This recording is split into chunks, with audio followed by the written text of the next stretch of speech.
Hello, good evening, everyone. Hello, and a very warm, slightly wet welcome to the Conduit. Well done for braving the rain. It's wonderful to see so many of you here. My name's Lily Blacksall. I'm head of programming here at the Conduit, and I'm a big fan of both poetry and film. So tonight's event is really exciting for me. It's been an absolute pleasure to collaborate on it with Colin Grant and his team. I'll be handing over to Colin shortly to tell you a bit more about the work of WritersMosaic, the Adrian Brinkerhoff Poetry Foundation, and lots more besides.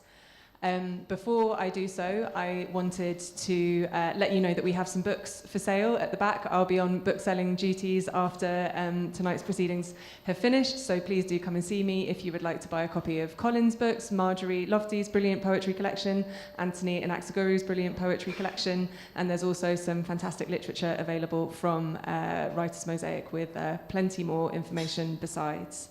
There'll also be an opportunity for you to ask questions as part of the event. Please do raise your hand towards the end if you'd like to sort of get involved in the conversation, and we'll bring you a roving microphone. And I also wanted to say thank you to the Conduit members in the room with us tonight, our resident poetry and film fans. Anyone who's here as a guest with us this evening and would like to find out more about our social impact community and how to become a member, please do come and talk to me or my colleagues at reception. We'd be delighted to tell you more about the work and the events that we do. But back to tonight's proceedings. I think it's time we handed over to Colin Grant to tell you a bit more, so please do give him a warm welcome. I'll do my Val Doonigan impression on the stool. You're probably too young to remember who he was. Anyway, I'm Colin Grant, and I'm the director of WritersMosaic, which is a magazine and a division of the Royal Literary Fund. And we are very blessed to be associated with the Royal Literary Fund because they've been in existence since 1790, which means we probably have some longevity ourselves. And we're going to be watching 4 films tonight. And the films come about through the good work and the sharp mind of my colleague Gabriel Badamosi, who will be chairing the event. But one thing I always like to say when I sit in this position is to say that you've come out here not to sit in a sort of silo of separation. You're here with a community of people. So what I'd like you to do right now is to turn to your left and your right and to say to your neighbour, peace be with you.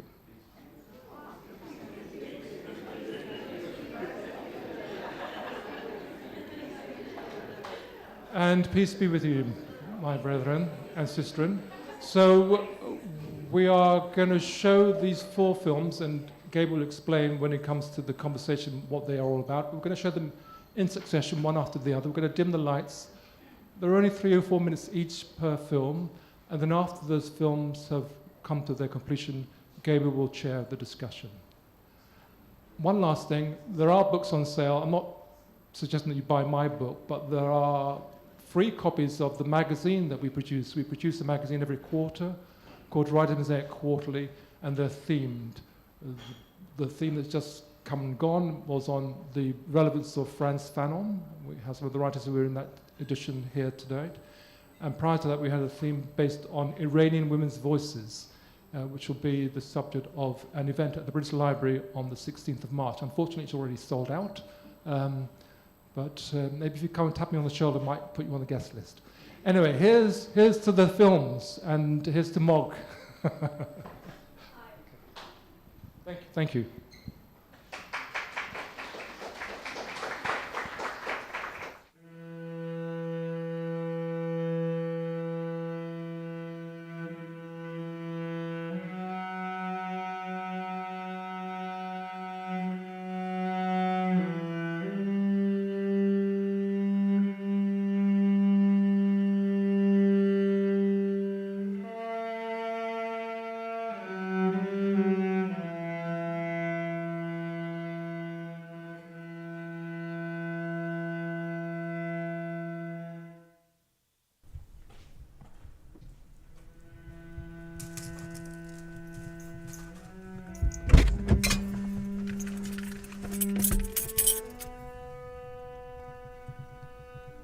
This I understand, the instinct to cling at any cost to the place you are rooted, to see another season through, though the others seed elsewhere.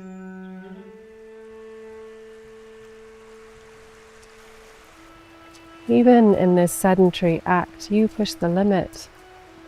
Winter becomes summer, becomes winter, and you are steadfast on your crag, your outcrop. No one knows the shape of your limbs against a darkening sky. You question the need to grow against the wind. Despite what they say, there's no mystery in simply holding on.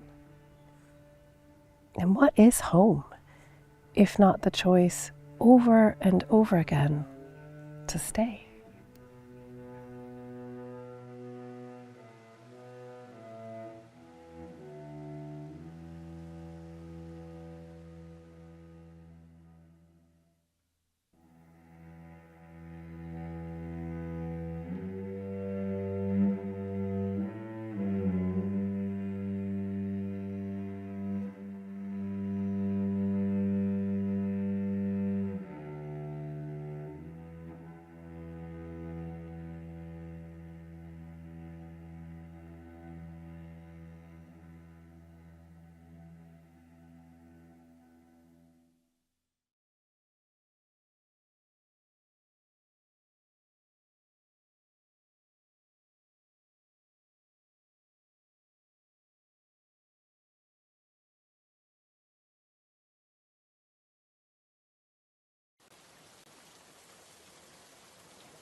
A dead rat could be a dead lung, except nobody wants to touch a dead rat without gloves.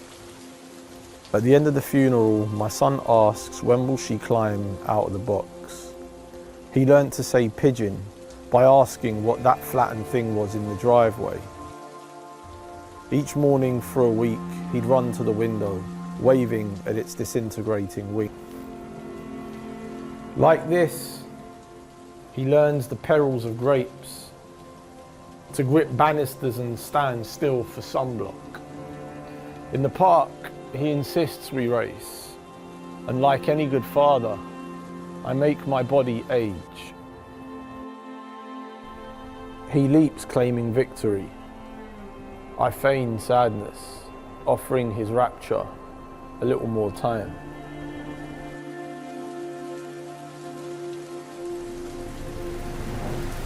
He wants to keep a leaf for a pet. I want to warn him about getting attached to things already lost. In the bath, he needs to know where water ends when it disappears along with the dirt.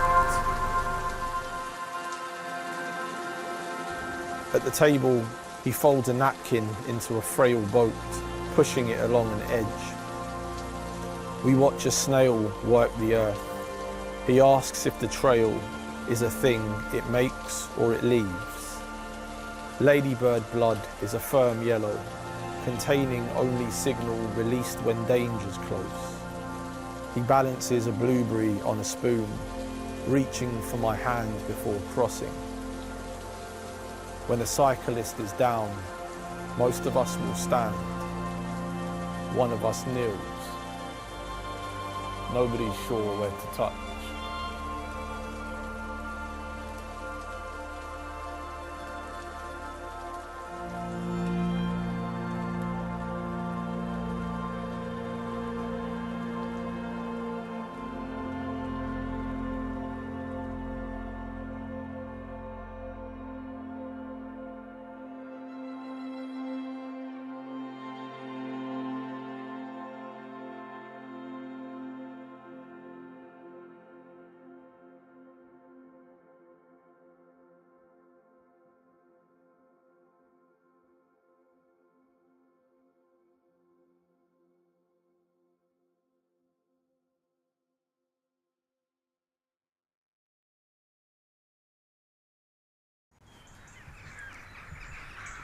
Give me a little less with every dawn.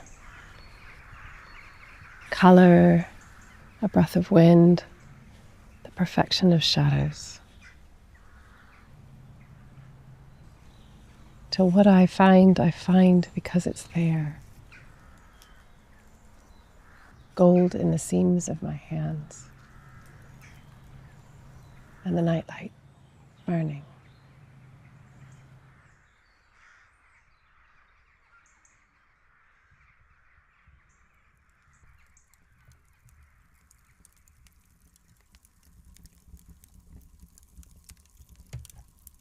It felt like a request for less, like a focus on less in some way.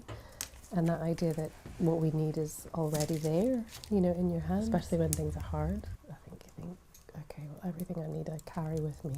It's in my DNA already. It's like the opposite of what the world asks us, which is we always want more, right? We want bigger, we want better, we want brighter. And in fact, asking for the inverse is a really curious way. Like I imagine like almost like leafing your hand with gold and then rubbing most of it away and having just the lines in your hand covered in gold in some way.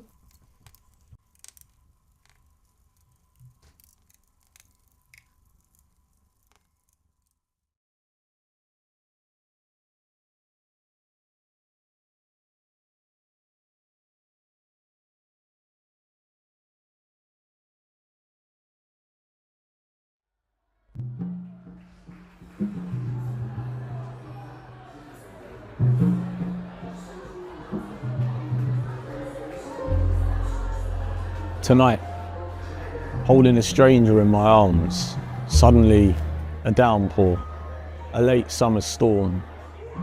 I thought of you, alone or not alone in that distant city. And at that house where the punk musicians' bars and the carpeted bars with their well-coiffed, careful clientele are closing. Those strangers pairing off at last, and each desiring what little mercy the other can afford. That wasted breath of neon light, a frail tattoo, or come on in pools of rain. That street, that rain. No, our street, our rain. Holding her, not you, I watched finally, empty. Watched until the street-reddening light of dawn came back and touched the quiet brick of empty dance halls. Touched behind the blackened tavern windows a girl's cast-off blouse, touched even the popped faces of musicians on posters. There, gun club, millions of dead cops, almost as if dawn light could hold all things, each piece of shattered glass, as if to somehow bless them or make them whole again. It can't, or it won't. And it's late for blessings. All night I've held a woman who tomorrow I will not want to see again, and who tomorrow probably will feel the same for me. And so at last the two of us will have something in common, a slight embarrassment.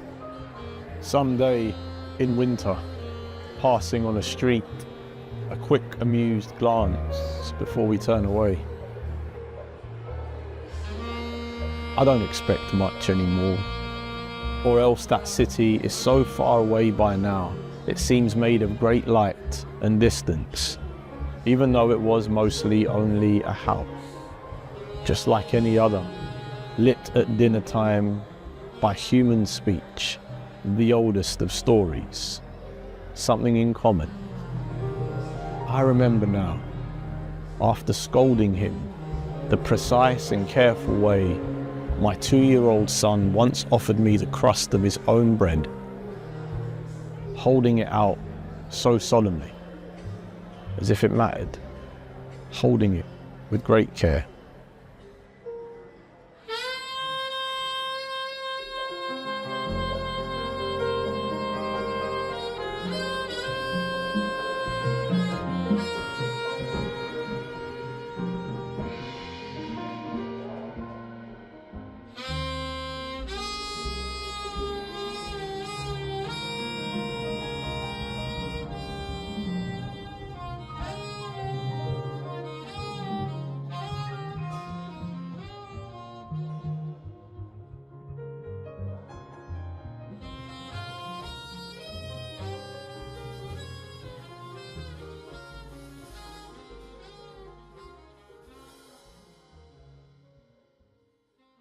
Is ready with a list of things I must accomplish. Could I ask the poets and the filmmakers to reveal themselves and take their seats?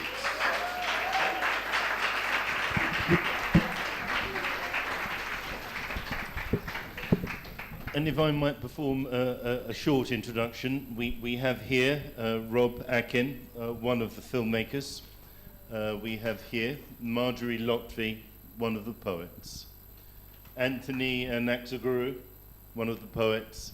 And Savannah Acquah, one of our fantastic filmmakers. Thank you very much. Well, we have about 50 minutes, actually. First of all, to hear from the poets and filmmakers, and then I'd quite like to throw it open to you to ask questions. But just to start, first of all, I should say that the strand of films is called UK Global Majority Poets on Film.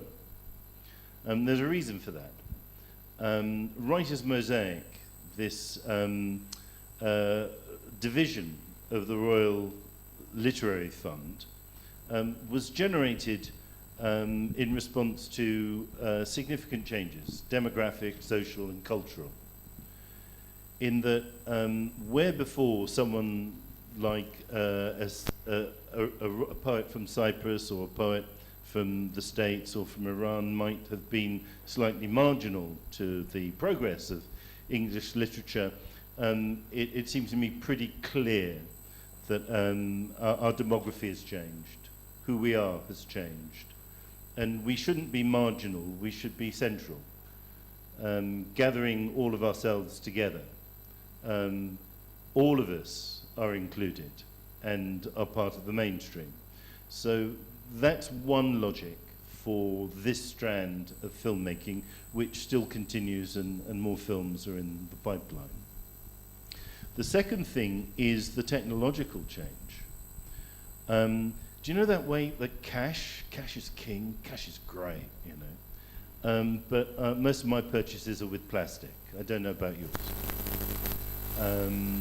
Sometimes I keep some money in my pockets to give to people who need some money on the street, but basically it's plastic. So too with literature, with poetry. The book is great, paper is fine. Let's still keep tearing down the forests and producing this as a medium to read poetry. But actually, people have moved technologically online. People read online. And 80% actually of online reading is on the mobile phone.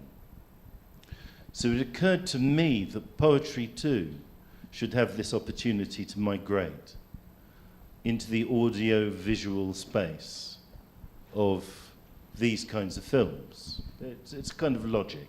So having laid out the logic behind why these films came to be, let's pass now to the experience of them. If I could, first of all, speak to the poets, Anthony and Marjorie. Marjorie first.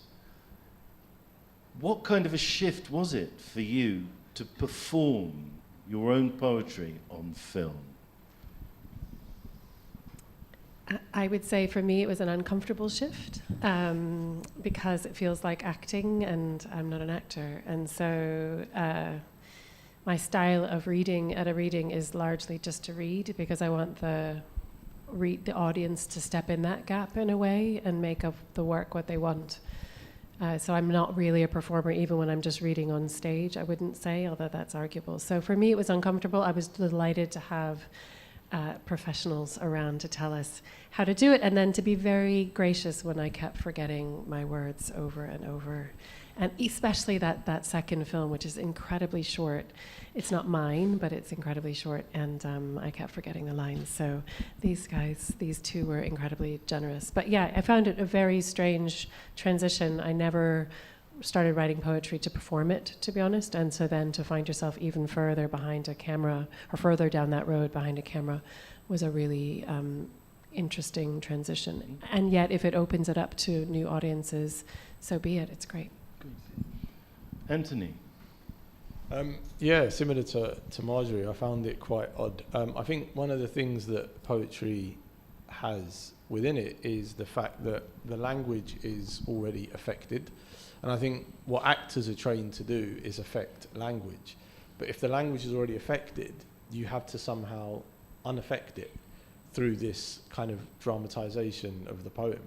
And that was what I found quite difficult. I did actually start in spoken word, in performance. So like learning, and that speech is very different when you're writing a spoken word poem to when you're reading something that was written for the page, and you're finding the life that can make it live in the air and give kind of the language more, I guess, kind of meaning when it's up in the air. So that was quite difficult. But yeah, like similar to what Marjorie was saying, it was great with these guys to kind of look at how you can physicalize and portray some of the kind of nuances within the language. And my piece, the Larry Levis one, was very long.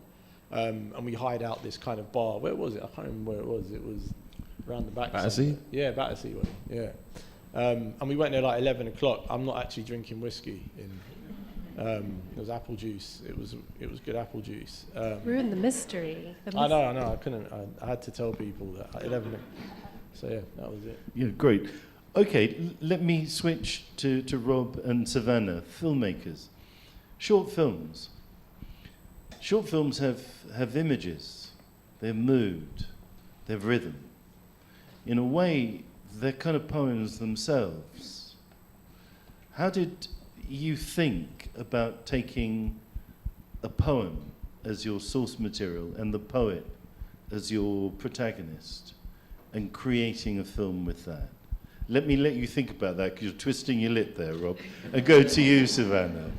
Great. Yeah, I can completely agree that films feel like poetry in themselves. And my favourite films feel like poetry, especially and kind of have that sort of inherent rhythm and stuff. But yeah, I think, it felt like it made total sense to me, sort of combining the two and responding to the poems in that way. It felt like the pace was really sort of led by the poems, and the kind of story or images that we had were, I mean, I guess it's a challenge sort of putting an interpretation onto a poem and kind of not wanting to change that too much from how the poet might have seen it, but also you don't want to dictate that for audiences either. So there's sort of, you want to kind of leave it open in a way if you can. I felt trying to make them, but yeah, it feels like they really do fit together and kind of You don't feel that there are kind of two poems vying for the same space? Interesting. Yeah. No, that's maybe the challenge, is you kind of want to avoid that, I guess. Whether it's successful, I don't know. But yeah, I guess like kind of if it's as much as possible to bring the two together. Yeah. Rob? I think for me, having done some films that are quite similar to this, it was making sure that it didn't feel like a recital and make sure there was like a natural performance aspect to it. From a technical aspect, it was making sure that like tonally the camera, the color, the pacing of it was all kind of there, ready to go before I got on to location. And then just allowing the space for them to sort of like do their thing, if that makes sense. Mm-hmm. And then having those parameters that kind of allow for sort of like happy accidents to sort of happen on the day. Like I remember with Things Really Lost, we weren't planning for that torrential rain, but that kind of lended itself to the film. It kind of touched on that sort of like sentimentality and the nostalgia in the poem. Is what happened when the two of you met. Sorry, say that again? The rain is what happened when the two of you met. Exactly. And so is the film. But yeah, it was kind of one of those things that kind of worked in our favor, and we kind of just lent into it. And again, just using those elements to our advantage, like even with the rain, I added that rain sound into the edit, just giving an extra layer to sort of like take it away from it feeling like he's just reciting the poems, and it feels like an actual film. Mm-hmm. Well, of course, Rob made both of the films with Anthony, and Savannah both of the films with Marjorie. With my co-producer, who's sitting somewhere in the audience, Tommy Creer, there. We spent some time thinking about kind of matchmaking between filmmakers, looking at their work, and the poets reading the work. Did we do a good enough job? I won't ask that because that's not a good question. Did we do a good job?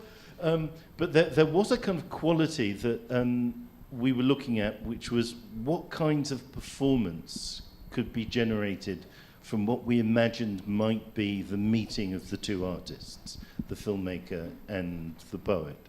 And it seems, from the evidence of these films, it kind of, in these cases, it just completely worked. But then to take a thing that you've said, Anthony, about needing to kind of calibrate differently the performance, given that it's on film. Can I ask the filmmakers, what kind of performances and what kind of work did you have to put in to create the performances? Were you looking for these films, having met the poets? How complicated was that work for you? I mean, for me, the main thing when I first spoke to Anthony was just listening to how he spoke, just on the Zoom call, just so I can get an idea of like his tempo, his cadence, and then seeing how that could relate into the poem. He'd already told me, like he said, that he'd done some sort of spoken word before, so I was confident that like on the day things would kind of flow. But from a filmmaking aspect, it was kind of just making sure that like the location and how he moved around the space and outdoors sort of lent itself well to how I was going to edit the poem and the pace of his reading of the poem, essentially. Yeah, I think, like you were saying before, Rob, sort of leaving it very open kind of felt like the main thing, and leaving space. Yeah, we'd spoken quite a bit before about the poems and what they meant to us, and kind of spent time together as well, which I feel like sort of maybe helped to allow for that, kind of being as much as possible on the same page about what we were trying to get out of the films. And then, yeah, I feel like, I don't know, it felt like you kind of did your thing and it worked well. And yeah, sort of following Marjorie as much as possible, I guess, with that, and being led by that, and having options as well. Yeah. Well, they do say, or you very often when you hear actors being interviewed about, well, Michael Caine, how did you get through that sequence in Zulu, right? Very often actors will say you do as little as possible. Do as little as possible in front of the camera. From the evidence of these films, it seems that both you, Anthony, and you, Marjorie, you really kind of lowered the temperature to allow the poems to speak through you on film. Was that conscious? Was that what was going on? Yeah, it will have been for me, but that is probably the way I normally read work, in the sense that I don't want to put ideas into the listener's ear. I want the listener to take it on and have their own ideas about what it might mean or what it might be about for them. Because if I tell you a story, it's only a story. But if I tell you something that you might take it, turn into your story, I think that's more impactful. I think for me, it really helped that I was in a place that I knew well and I felt really comfortable. And it's probably why Savannah suggested we go out to the shore.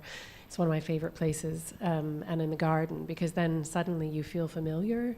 There's something about the surroundings that you feel really at home at, and hopefully that comes through in a way. But yeah, I was trying not to act, because I really don't whisper it, but I don't love it when people act poems. You did, to me, appear to be handling the poetry, the words, very carefully. And that very directly became part of the action of the film. You're holding the fruits, you're touching the tree or the photograph. It was about a kind of careful handling of things, which seemed to emerge from your delivery style for the words. Yeah, I guess so. Yeah, now that I think about it, yeah. I was just saying it in the way that I would say it in my head while wandering around. I didn't have a glass of whiskey to hand, so I had to go for apples instead. Well, I was going to say, but you, Anthony, you ripped your shirt off, man. You went for it. Sorry about that. That was Rob's idea. I actually got ill after that shoot because it got so wet from it was actually pissing down, and then we went home and I was absolutely saturated, and that jacket was Tommy's jacket, so there was a whole load of things that we were doing as improvisation. But yeah, like, your question's an interesting one, because I think with poems, the language is the main character. And that's what you let lead, and you're a conduit in that sense, and you're kind of delivering. But I also think there's an interesting thing here, that film, as far as I'm kind of aware, is the only medium that contains all art forms. So music, poetry, dance, kind of everything is contained within the medium of film. So because of that, you can step back a bit and let the medium itself communicate these ideas into people. So I think when you're on a stage, say you're a theatre actor or you're a spoken word performance poet, it is very much about the body and using the body to convey kind of swathes of information. But when you're on a film, the mind is processing so many things visually, and all those things are communicating into the kind of observer's mind and psyche. You can just let the thing go. So taking confidence in that and trusting the language of the poem and allowing the kind of setting, the stuff that enhances that experience. Yeah. I must at this point confess that I came across Tommy Creer and the New York folks from Adrian Brinkerhoff when they approached me to film a poem. And I'd always liked that poem. It's kind of in my head, and I'd kind of always kind of tell it as a party trick because it's a nice poem. But after the film, it was completely changed. It wasn't available to me in the same way. It had changed. Can I ask both of you, you first, Marjorie, did it change your poem, The Hebridean Crabapple Tree, for you? It probably did for a little while. I didn't read it for a while because we spent about 12 hours with me reciting that poem over and over again. And I'll tell you, there's no better way to kill your own work than to do that for you. But it's a very useful poem in terms of what's happening in the world just now, both in Iran, but also in places like Gaza and other parts of the world. So I've resurrected it and do read it a lot because it's relevant. But yes, I would say you wouldn't believe how many takes it took to get those 3 minutes. You do still read it, but when you now read it, are you reading the poem that you would have read before the film, or are you somehow sort of in the gestures and the movement of the way it was filmed? Has there been a permanent change? I think it probably not. I think it probably, I had to stop reading it for a while. Yeah, I pulled pulled it back. back. And partly because I'm often not standing at the seashore reading it or up in a tree reading it. So that helped me get away from it in that sense of it in a way. But yeah, probably for a while I just couldn't bear it really because I just thought I've said that so many times. So among the things already lost, not this poem. This poem is still yours. It's still free of the film for you, or? Yeah, I think it's still free of the film. I have, that's an old poem. I wrote that in 2018, 2017. So you think of that as old? That's old for me, yeah. I mean, and also I'm one of these people that I write something and after about a year, I don't like it anymore, even when it's in a book. Something that I have to kind of struggle with. So I think the poem was fine, but it's still set in my head as the thing that I wrote in 2017. Okay, then to move back just from these films, and I'll open it shortly to the audience, I'd like all of us to kind of think a little bit about this kind of work, this thing that we've launched, that poets who haven't necessarily developed a performance style or a lifestyle suddenly are faced with a new medium, film, for poetry, which gives it vast reach. It would reach a lot more people than necessarily sitting within a collection in a book. Do you think this is a good move for poetry to blend itself, meld itself with film? Anybody? Absolutely. I think, sure. I mean, I disagree with you. I think books are wonderful. So going back to a comment you made earlier, I think the younger generation that I know, my kids are back to reading books in a way that they didn't for a while, so I'm more hopeful. But I think absolutely the more people that can be exposed to poetry, the better. And I think if film's a way to do that, I'm all for it. And especially when it's dealt with in such a sort of tender and thoughtful way. It's when it clubs you over the head that I'm less an admirer of it. But when it's dealt with like this, for sure, I think it's wonderful. Do you think, Anthony, that your film Things Already Lost has reached a bigger audience than it did before through this film? Yeah, I mean, maybe. What's your feeling about that going forward in your work? Yeah, I Are mean, you going to make more films? Probably not. But I do think that poetry is a very malleable art form, and if you really think about it, you've got like poetry the noun and then you've got poetry the verb, and you find that it's in everything, all parts of society, from advertising to, you know, like religion, like there's poetry in everything. And so I kind of feel that it's very adaptive, and the kind of plasticity of language allows it to kind of be, find itself in all these different spaces. So I think more poetry films are good. It kind of just gives it another dimension. Like, I don't think we should confine the poem to a book, or confine a poem to kind of a CD or an LP or whatever it might be. The fact that it can live in all these spaces is good. Great. So Rob, Savannah's already kind of agreed that maybe the form of the short film is already a kind of poem or poetic kind of medium. But I'm just wondering, in terms of your work, going forward, do you feel that working with a poem as your basic material to make a short film is something that you would continue to do, or that you would need actually to kind of also make films away from those texts? What's the angle of difference between those two for you? I mean, I think a healthy mix of both for me personally, just because initially I got into filmmaking from a narrative perspective. So I've always, I mean, I write scripts myself, nothing quite like that lends itself to poetry, but I think using my expertise and my skill set across both is probably the way I see it going forward.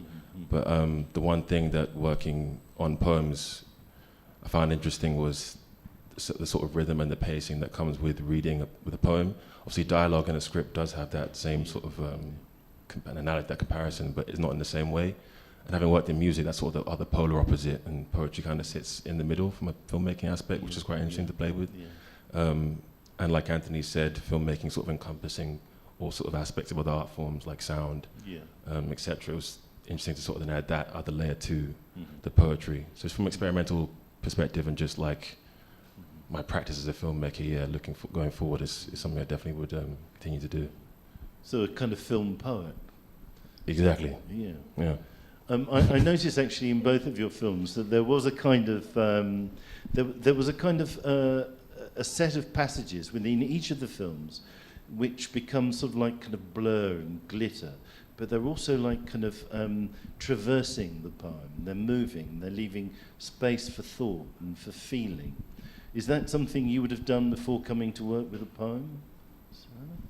Yeah, I definitely think working with poems like this sort of opens up space in that way, in kind of all forms of filmmaking and storytelling, I guess. Like I've done kind of bits of poetry in film before, but approaching this as a poetry film and kind of working around the poem itself, that being at the center, it definitely opens up sort of that kind of B-roll, these shots that are like not the main narrative kind of shots, and it's the side shots or whatever, the extra bits you get.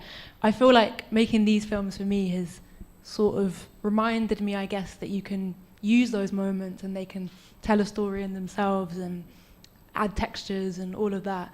And it's sort of those in-betweeny moments, I think, that are really lovely in this form. Great. Now, I could go on kind of making up kind of different kind of sorties into how you felt and what your experience was of the film, but I think this is a good time to open it up to the audience. We're going to need to pass my microphone across for you to speak. We're recording and streaming, so please do speak into the microphones. And you have poets and filmmakers here to answer your every question. Great.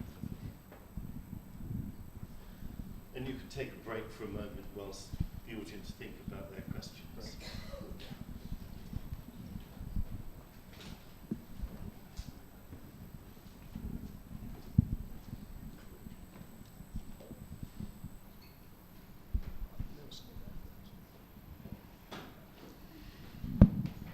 Hello. Regarding poetry, we're familiar with the concept that writing for the page is different to writing for performance.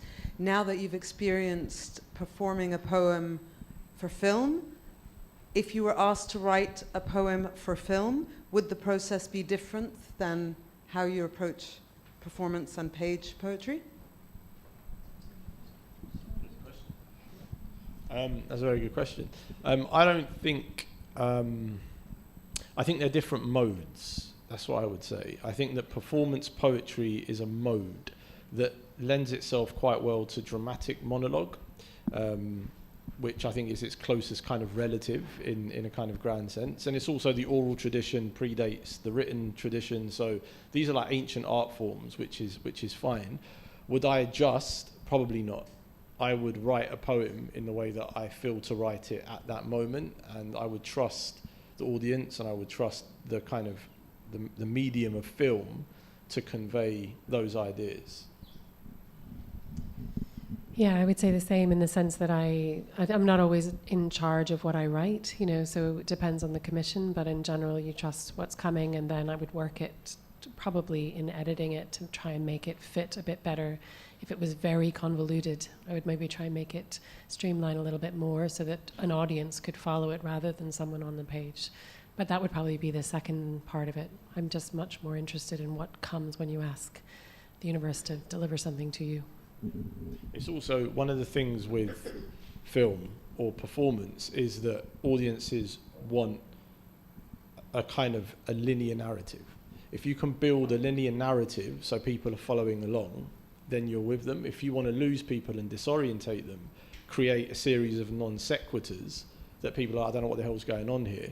But that, for me, is probably more interesting than having a linear narrative, because having to have people establish where they are within a poem is what Marjorie was saying earlier. It gives them more agency. So you're not doing the work. You're allowing the audience to do the work, which goes back to this idea of poetry is seen as difficult when it's not. Like, the difficult poetry is probably the more democratic kind of style of poetry, and the more guided poetry, in other words, you know how the poet wants you to think and feel, is the more conservative. That's kind of how I see it. So the more open it is, the more room there is for you.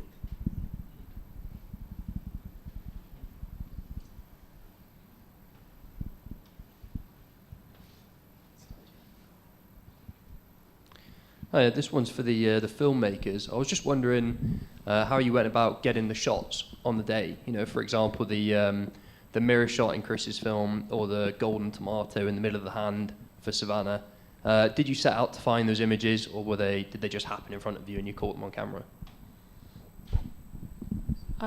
Yeah, I feel like a complete mixture of the two. Like, there were kind of some so Rob did the cinematography for all of the films. So we'd spoken about some before. We'd spoken about sort of you gardening and that being a form of prayer in some ways, I guess. And so kind of some of those shots sort of instantly came to mind, I guess. Especially when we got there. We went up to Scotland the day before filming, so we kind of got to look around and spot some things. But there was lots that came through the process and kind of finding little moments. And yeah, I feel like maybe kind of as much as was pre-planned was sort of found on the day for us. I think for me, what was actually pre-planned is sort of like the composition, what it would look and feel like, and the pacing and the color of it. And having that sort of in mind going on the day, that kind of shapes what I'm going to shoot. And then allows for sort of happy accents, like I said before, or something that like Anthony or Marjorie would give, I didn't realize was going to give me, that they gave me on the day. So yeah, it's like a healthy mix of the two.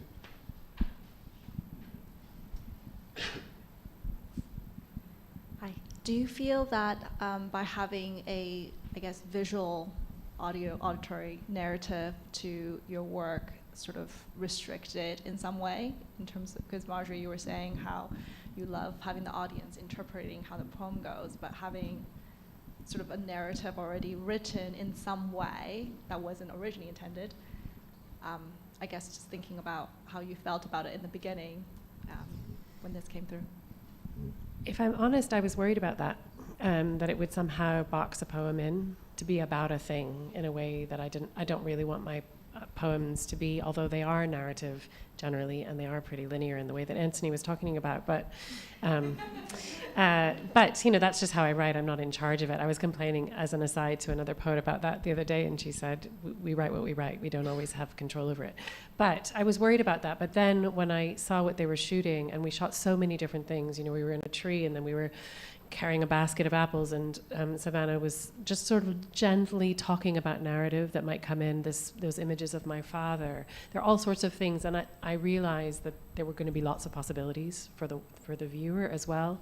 So it wasn't tightening down a story. In fact, it was trying to offer you kind of threads that you could choose which to pick up on. I'm very pleased with the way it came out, but I was worried, if I'm honest. It's a tricky relationship, because on the one hand, do you want the poems to talk to the visual, or does the visual talk to the poem, or are they in conversation with each other? Because sometimes what happens, say for instance in film, you'll get the music that sits on top of a scene, and the music is designed to enhance or heighten the emotionality of the scene. So what you don't want is for the film to feel secondary, or it's just kind of doing the work of the language. It's just picking up what the language has already done. So the idea was to try and create, for me, my worry and anxiety, similar to Marjorie, was like, are they just going to, if I'm going to say like, I'm drinking water, and then in the line is, I have a drink, and then you just see someone doing that. It's like, but that didn't happen. Although there was the whiskey. But yeah, I think it is trying to create a balance between the different modes of information that one scene can kind of convey to an individual.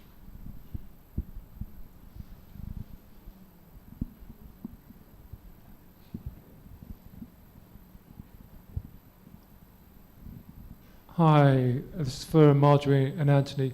So how did you go about choosing the poem of the other film, not your poem, but the other poem? And did you think about that poem as being one that would lend itself well to film?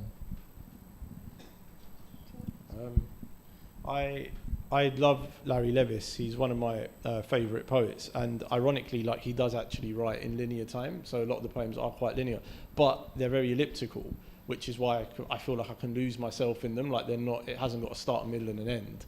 They're kind of roving, but there is a through line at the same time. And so I really like the poem, and I think he's quite a filmic poet. So, you know, like poetry and film, you could argue that every stanza in a poem is actually a frame in a film.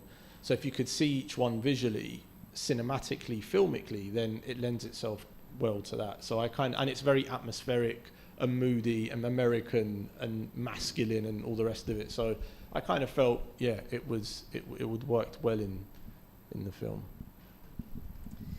I probably went the other way around. I wasn't thinking about what would work in a film, so poor Savannah had to figure out how to do that one.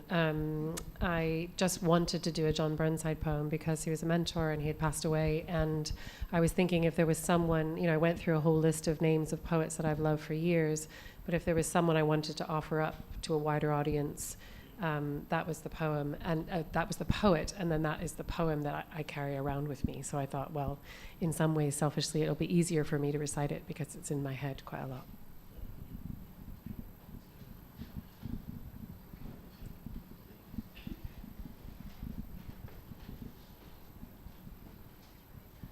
Hello. Considering that the process is over and you've seen the end result, is there anything that you would do differently now? If you were to do the same poems with the same ideas?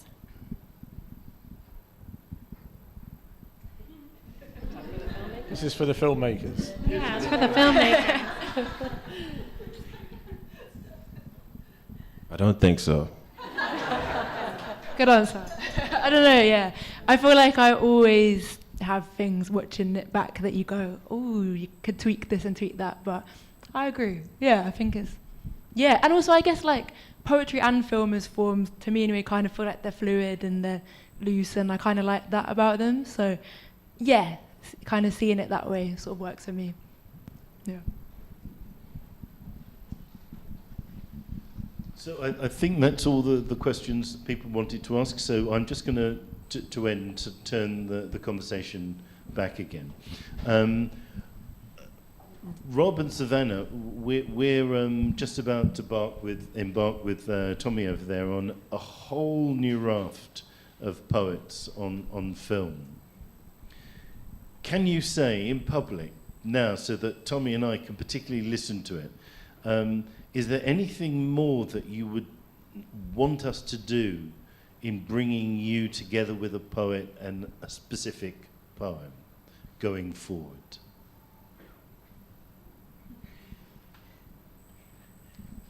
I don't think so. I think the process was really lovely for me, and like it was nice to sort of have bits of conversation about what poems are being chosen, but also leave it up to the poet and their feelings. And I know you guys were kind of contributing that conversation. No, just excited to do more.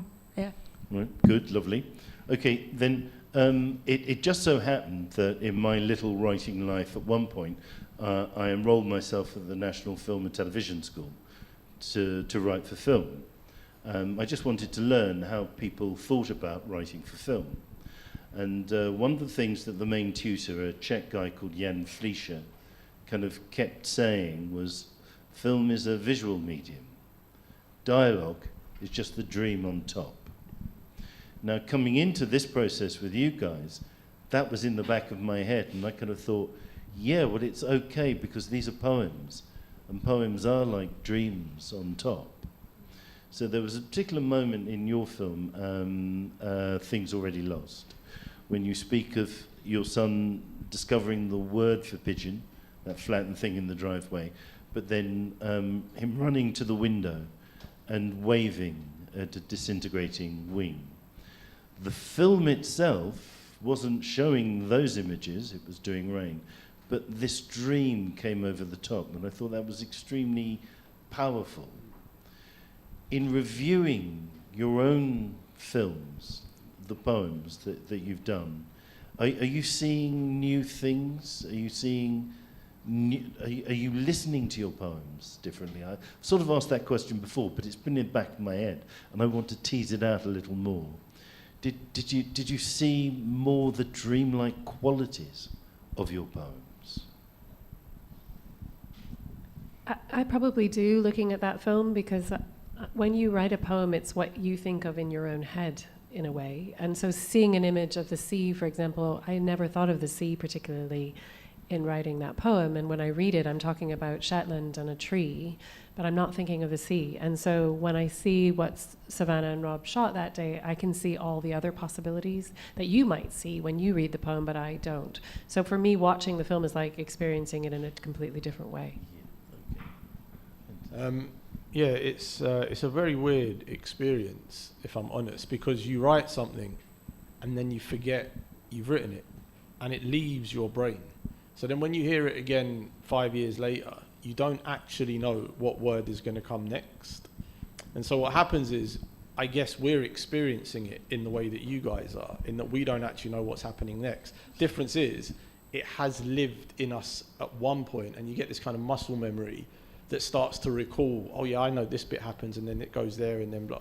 So it's a very weird thing, but it definitely feels new, that you forget it, and then you, and I think when I'm actually writing books, one of the things that I do is I'll write for maybe 2-3 months, and then I'll leave whatever I've written for 3-4 months, so I forget what I've actually written, and then go back to it, because that way I feel I'm meeting the language new again, and then I can, oh yeah, this is crap, this is, I'm keeping this is, but, and then you kind of move it around that way. So that's kind of what this felt like. It's an interesting experience, yeah. Well, I'd like to do a little thing with you, the audience now. I would like each of you to think back, take a moment to think back through the 4 films, 4 short films. And from across any of them, take one moment of something you saw, something you felt, something you understood, something you heard that worked for you. Just say what worked for you.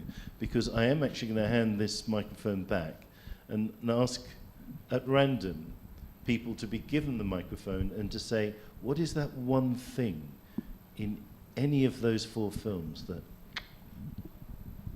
you'll take away with you this evening? I hope that's not too hard a thing to ask you to do, but please, just at random.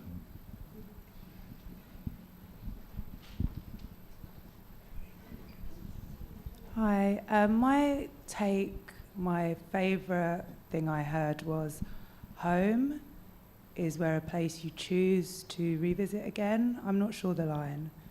And that resonated with me, so I liked it. I can't remember the whole poem. Choose to stay. where you choose to stay. Yeah, I like that. It made sense. Over and over again.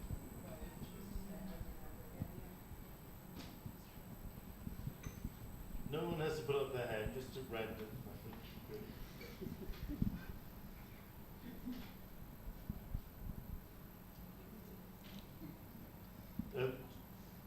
I'm keeping, I don't expect anything anymore. I don't expect much anymore. I'm someone who lives, someone who goes to church and lives by hope and miracles. And it's good to also identify with such despair. They can be reconciled.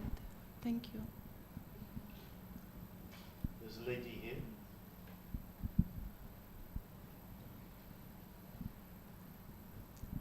There were two. In Rob's film, the wing, you've already mentioned it actually, the pigeon and the image, and what stayed with me is the image of the face of you, the poet, looking out. And I can't see what he's looking at, but it really brought it alive for me, a kind of wondering and a thinking, maybe the dreamlike quality that you're talking about. I thought that was really powerful. That stayed with me. And in Savannah's film, it's the image of the father hanging off in the car. Yeah, and that kind of home is really powerfully evocative with the words and that, and when you're talking about how one reads into it and adds to it, kind of my mind was flying back home and fathers and what it all means. So I thought that was very powerful, those two moments for me. Anyone else like to, please? What was interesting for me was the imagery, and I wanted to know what you were saying, but I've lost it because there are too many films, too many poems too quickly. But as you tailed off into the, sorry, it's Anthony? Yeah, as you tailed off into the second poem, and it became the three images of you with the two mirrors on the side, I thought that was very powerful, and I just wanted to, can you let me know what was the words of the poem that actually evoked that image? That was Rob's image. I can't actually remember the line, but I do remember just sort of the words of the poem kind of alluding to sort of like this refracted state, and then it just made sense to have the image of him, the three images of him in the mirror, sorry. It was weird because we were looking at the poem, and then they were using the space to respond to sections of the poem. So it was kind of impulsive, like this happened, so we're going to go to this corner because this seems like the best place to say this bit, you know. Yeah, it's good. Great. Well, we do have about 10 minutes left, but I think this 10 minutes would probably be best spent, first of all, kind of releasing everyone from the trance of, and so that you can meet the filmmakers and the poets for a moment here in the room. I'd like to thank you all for coming on behalf of WritersMosaic and the Royal Literary Fund, and at some distance, the Adrian Brinkerhoff Poetry Foundation, whose funding makes it possible.